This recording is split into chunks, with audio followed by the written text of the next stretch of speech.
ha ha ha ha ha ha ha. Oh, I've just come off Bollywood Laughter Dance. Just regained a little bit of energy. Hey, Tove is joining us. I'm trying to... Oh, how do I get her? Tove. Go live with Tove. Here we go.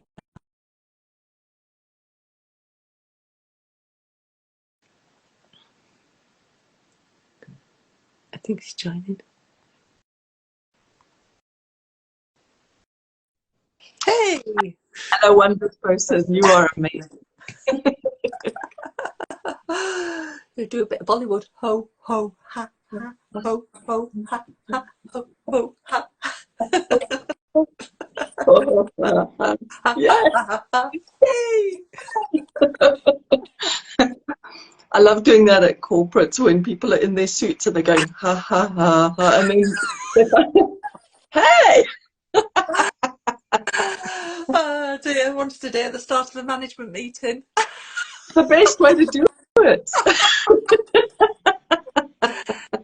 Forgot to tell the lady to take the stilettos off, though. It was a little bit awkward. Top tip. We should be doing that in the leader training. Oh, definitely. I'm so looking forward to that. It's going to be amazing. Yeah. Truly. Yeah.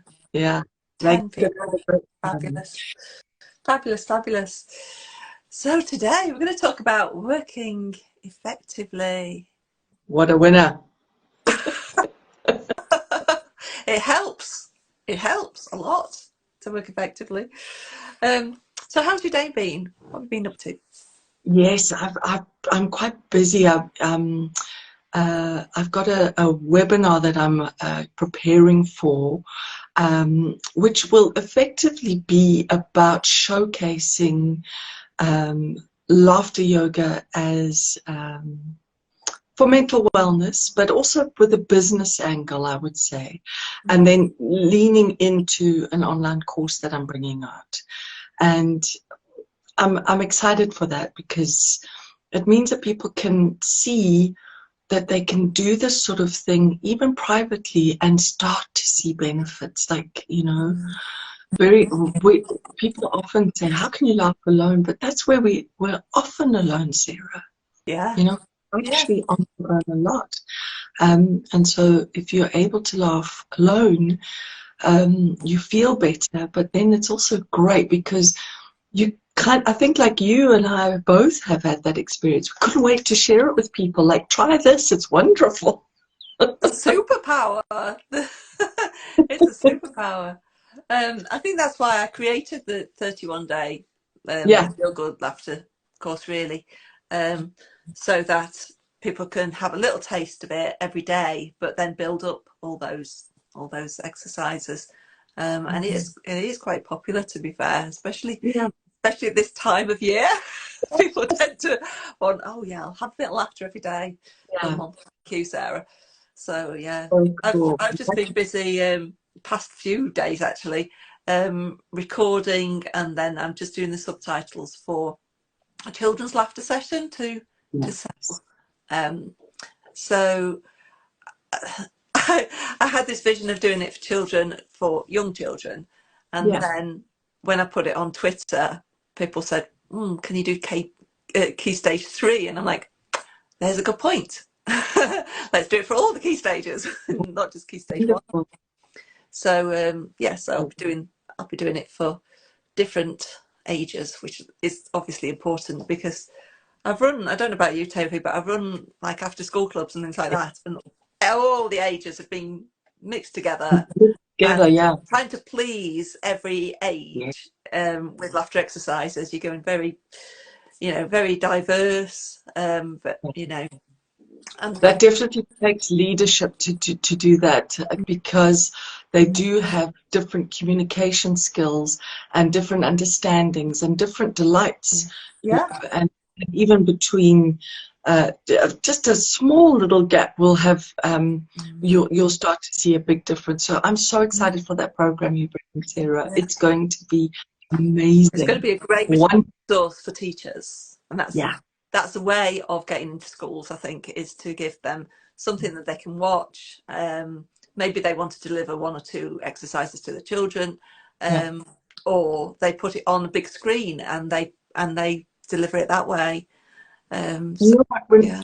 When we were in India, Dr. Kataria took us to a special needs school for girls, and unfortunately, in the custom, they normally tucked away in a room far away, and not, you know, there's a cultural shun of special needs.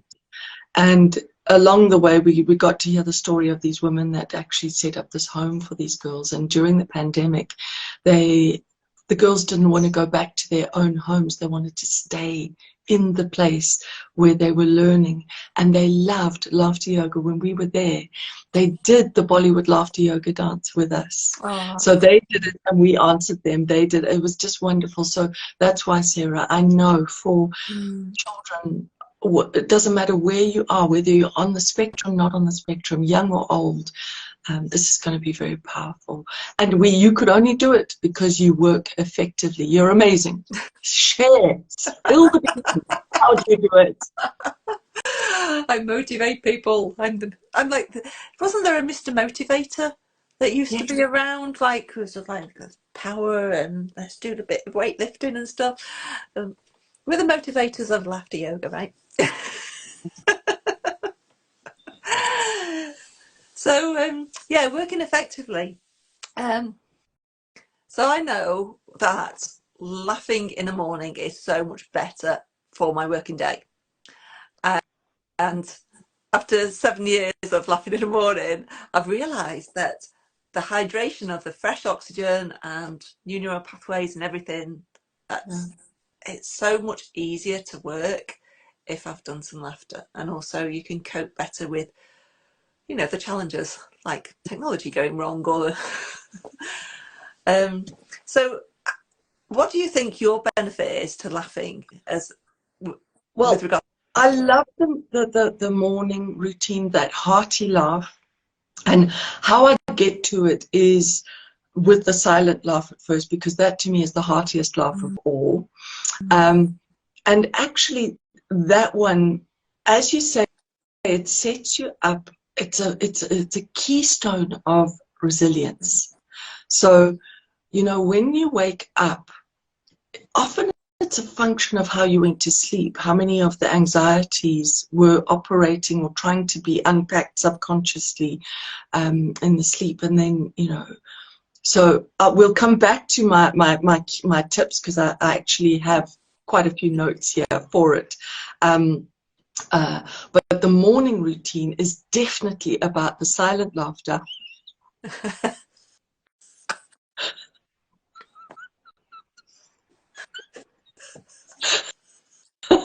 Because sometimes people are asleep near you.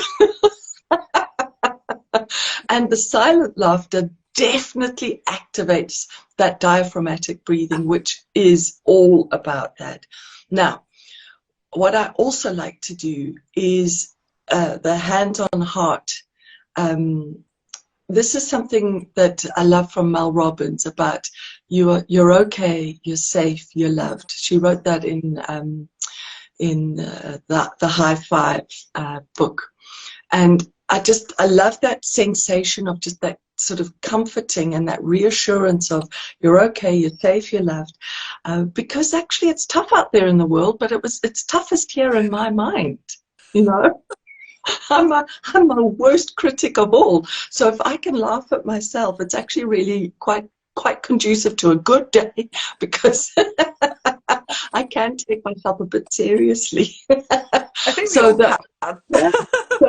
We all can. That's how we are. Yeah. After I've done the sort of silent laughter in the mirror, you know, I'll do the high five like Mel suggests, where you kind of support yourself and you celebrate yourself. But I'll also go, hey, hey, hey, hey, hey.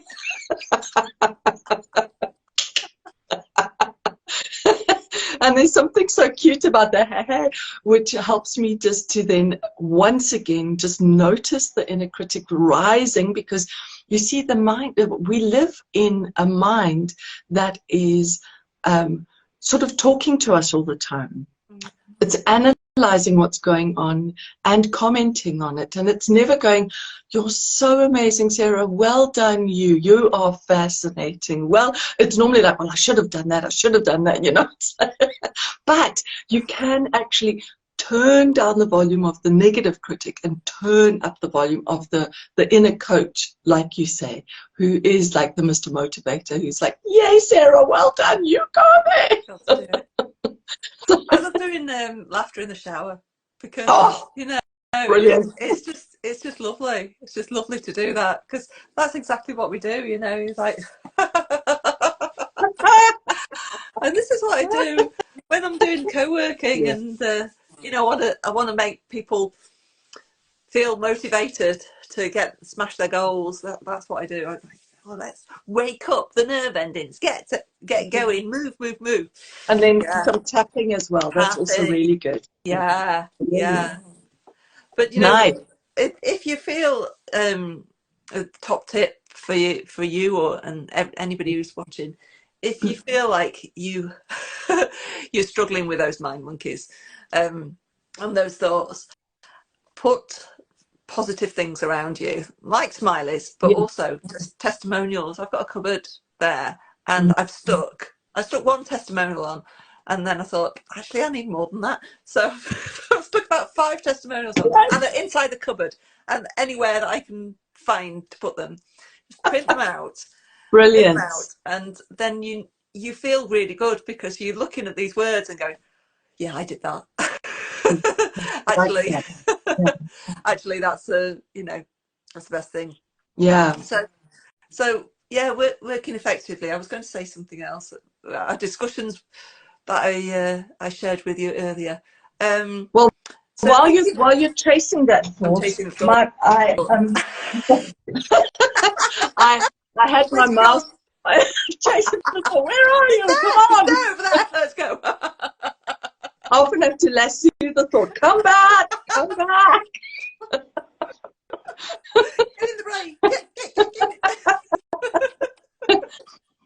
So where you helped me a lot was just getting some organizational tools in place.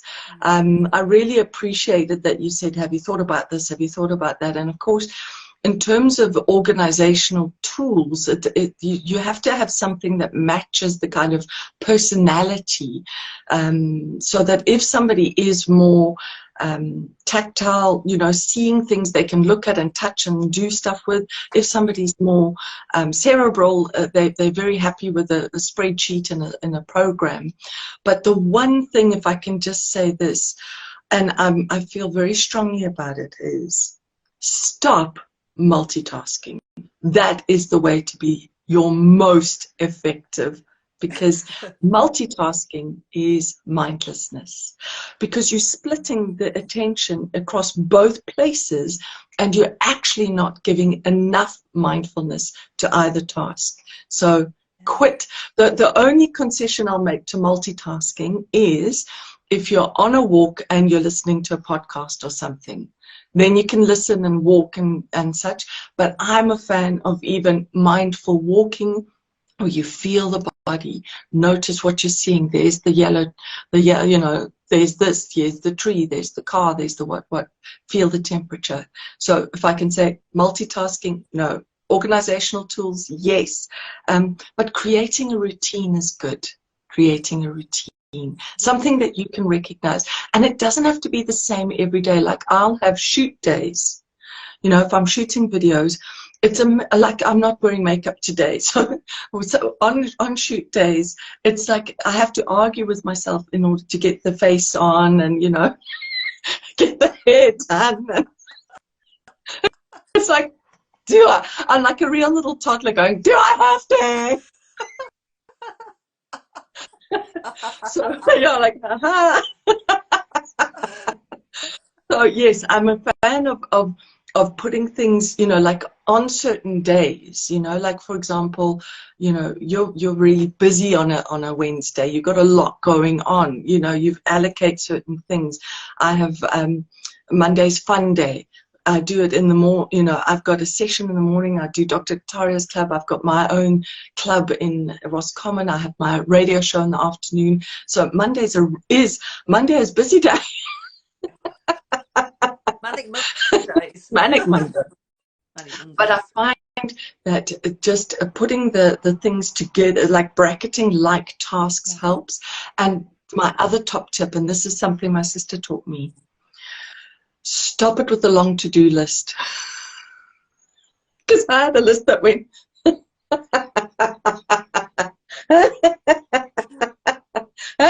There's a very long to-do list.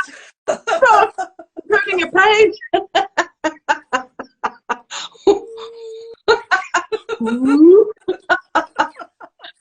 So the trick is be very effective. Choose 3 tasks. Get them done. Yeah. And then you get a little dopamine hit where your mind goes, love that, completed it, rock on. It's like giving yourself a little high five. I'm going to show you mine. Okay, it is very messy because I started it on Monday, and when you get to Wednesday, it goes messier. So it needs rewriting really. But this is what I do. 1 column for today. Yeah. Sometimes I use the Eisenhower, but now I'm working on flow.com. So this is what I do on this. So I do it today. So that'll be Mondays, and then this week, and then it's later. Yeah. And then my last column is social media or notes. Yeah. So what I do is I actually put a G and a highlight on the ones that I want to complete, and that's a lot. So your eye naturally goes to, oh, I've got to do them. Oh, I've got to do them. Nice. So much better. So much better. If you have an accountability buddy, that really helps too, doesn't it? Yeah. Just saying what you're going to do. Yes. We could do gibberish for this, but we won't. Say what you're going to do. There's 3 things. That's what I do with my accountability buddy on a Monday and a Friday, and we tot up whether we manage to do them. That does help. So so there's all sorts of tools you can have and use, and it's a personal preference, of course. It's a personal preference. Some people use HubSpot and love HubSpot. Some people do Excel. Some people do Trello. I love Trello. I love Trello. But I've also created something else. This weekend was very, very much an organisational. I need to do this in an hour. So shall I show you? Yes, please. I'm too curious. I can't resist. I like the colours. It's still a little bit work in progress, but it's nearly there. Wow. So this is my Kanban. Yeah. Nice. And literally it's obviously days of the week and then what I'm working on all the time. Yes. So I do have like my work focus time.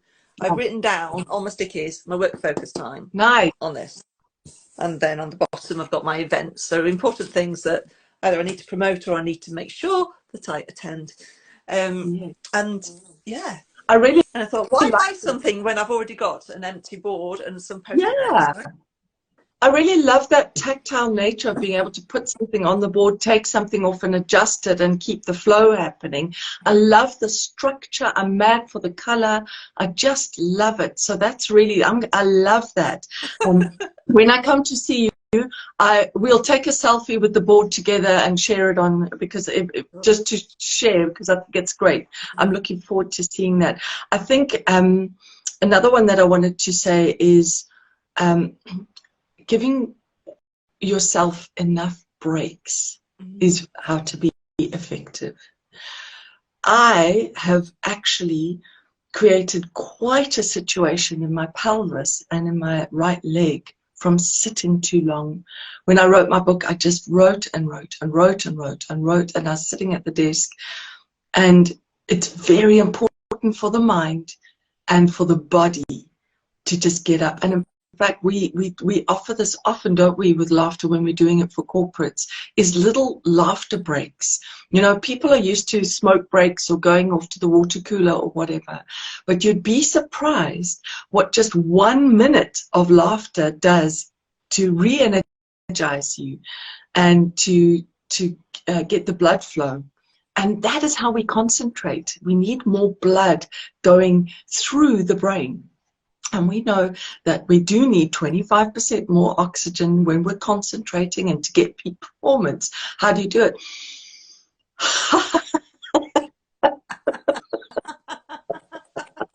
And luckily, you can't think about anything else when you laugh. So you have a brain holiday. I love brain holidays. So I'll sometimes do laughter jacks, you know, like.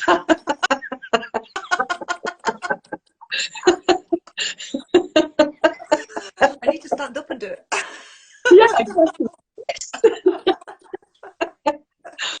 So we're saying in laughter yoga that is very good, very good. Yay!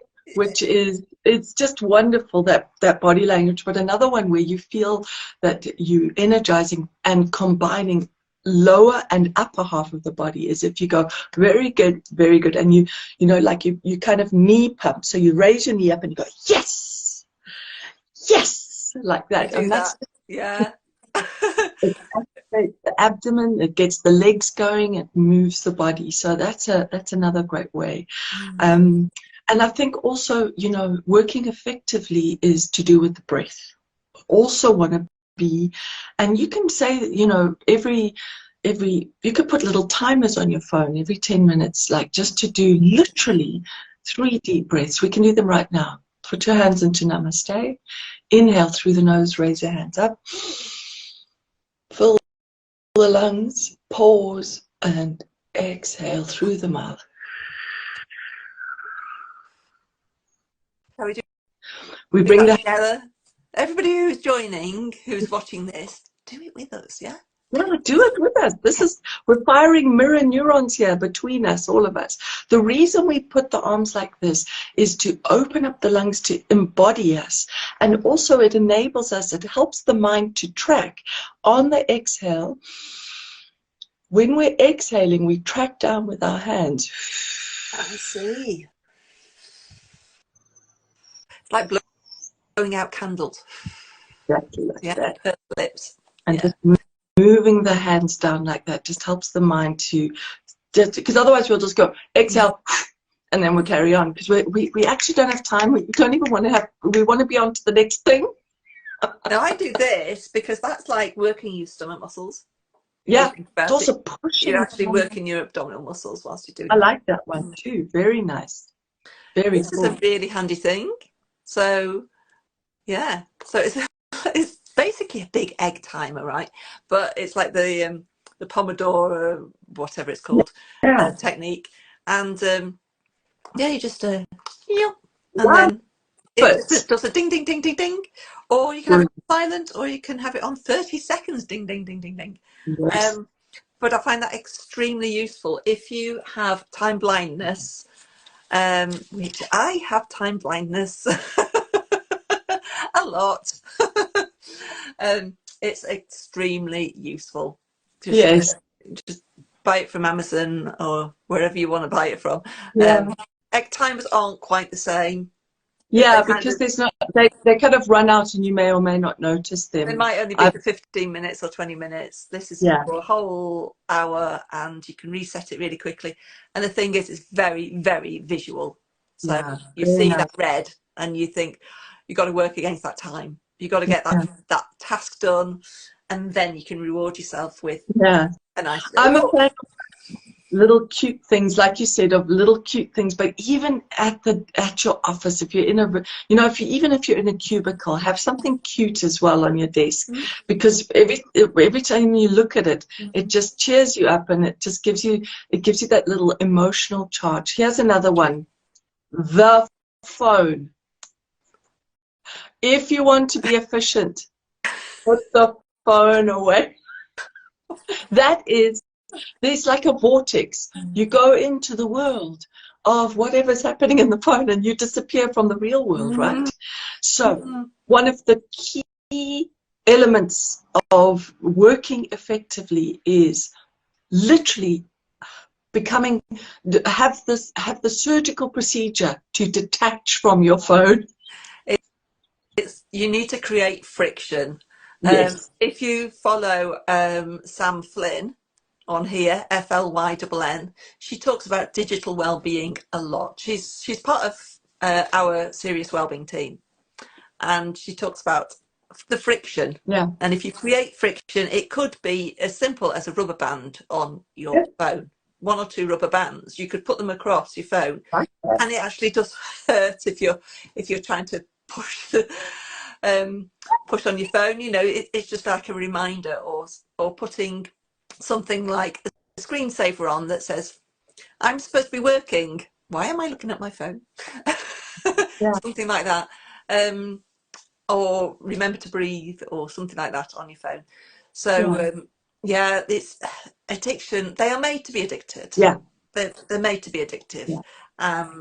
And it's hard to break that habit. So sometimes it's probably easier to take the apps off or put them on a different screen. Mine's on my second screen, so I actually physically have to move to be able to look at the apps, which helps a lot because it's not on the home screen. And if it was on home screen, it'd be just a tap and a look. Yeah. But to physically look and have the hassle of putting on the second, even the last page, you go, I can't be bothered. You know, things like that. So it's out of sight, out of mind, all these things. Exactly. I sometimes turn mine the other way, so I'm looking at the back of the phone rather than the front of the phone. Could be that. Could even have a particular get back to work, or remember, hey, don't spend too long with me. So basically, we're trying with working effectively. We want to find a balance between productivity and our personal well-being. That's really what we're trying to do when we're working effectively. And you know, we have this unique thing of using laughter yoga to help us to get there, and we really hope that that's helped. So if you're watching this back, please do comment which of our tips or suggestions was valuable. Which ones are you going to adopt? Which ones will you bring in? And just remember, when you have a laughter break, bring some colleagues into it. You know, that I know that there are a few sales teams who phoned the laughter telephone in Germany. One of the masters was Sandra was telling me that actually there's a marketing team that whenever they want to get themselves G'd up for the day, they phone the German laughter line and laugh for a few minutes, and all of them get together, and then once they're energized, they feel a bit more productive and a bit more optimistic. That's what's so great, because when you take a laughter break, you go into it maybe with any number of conditions, right?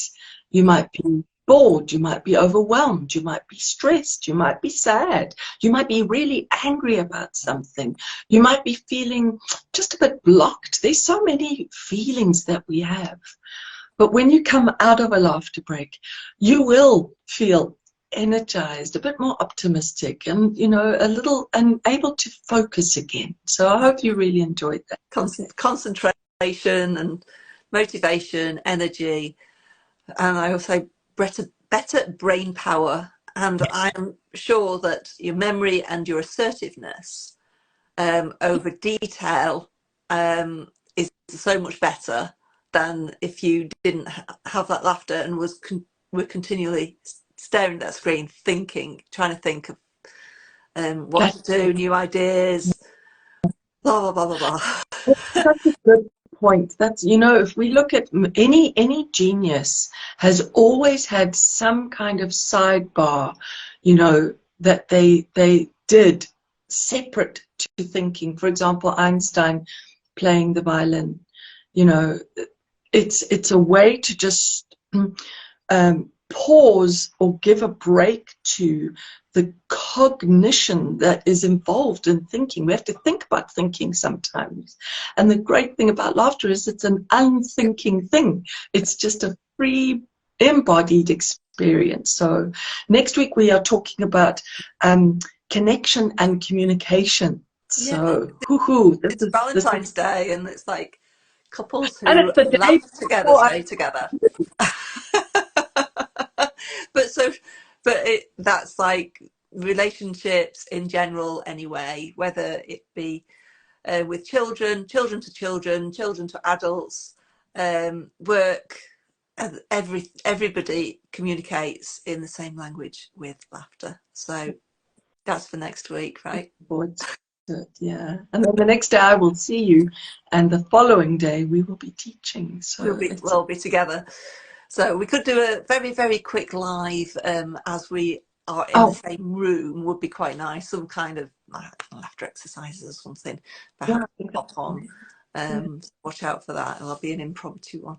But this recording will be on. It'll stay on Instagram, but it'll also be on Facebook, and it'll also be on YouTube when I get the chance, because I'm extremely busy today. But probably tomorrow evening. It will be on YouTube, so you can watch it. Are we on the magic board? Yeah. Share any stories if you want to with your friends as well, please, because this information is so important. And we're not just talking about working. We're also talking about it will be effective for doing housework. It will be effective for doing homework. Studying, PhDs, all that kind of jazz. Laughter helps the brain to work better. So thank you very much for joining me, Tove. Thank you everybody for watching. We really appreciate it, and we look forward to seeing you next week at 8 o'clock on Wednesday. Have a great week. Take care of yourselves. Bye for now. Thank you. Bye. If you want any information, please DM one of us as well. Sorry, Yes. forgot about that.